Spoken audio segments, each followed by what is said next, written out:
ચાલો મિત્રો, આજે આપણે બનાવીએ માલસરનો જોરદાર મોહનથાળ। ચણાનો કરકરો લોટ લીધા પછી એમાં દૂધ અને ઘીનું મોણ આપી અને ધીરે ધીરે મિક્સ કરી અને મોટી ગાંગડી ન રહી જાય એના માટે જાડા સારની ચાણી લઈ લેવાની અને એમાં આ રીતે ધીરે ધીરે નાખી અને થોડું થોડું પ્રેશર આપીને ચાળતો જવાનો અને અંદર દાણો પડી જાય એ રીતે બધો લોટ ચાળી નાખવાનો અને પછી કડાઈમાં મૂકી દેવાનું ચોખ્ખું ઘી અને ઘી ગરમ થઈ જાય એટલે ધીમા ગેસ ઉપર શેકવાનું શરૂ કરવાનું। આ રીતે લોટ નાખતો જવાનો અને જોરદાર માલસરની મોહનથાળની મીઠાઈ બની રહી છે।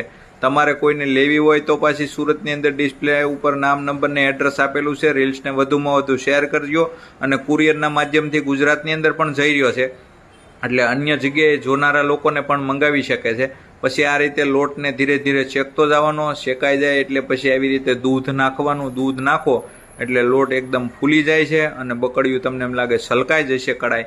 આ રીતે શેકાઈ ગયા પછી એક તારની સાસણી લઈ અને એની અંદર સાસણી મિક્સ કરી દેવાની અને બરાબર ઘૂંટવાનું અને ઠરવા દેવાનું એટલે ધીરે ધીરે જામવાનું શરૂ થાય।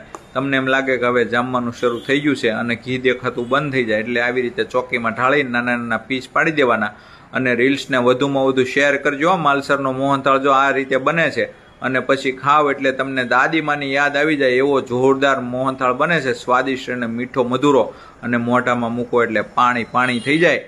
તો પહોંચી જ જાજો લેવા માટે અને ખાવા માટે।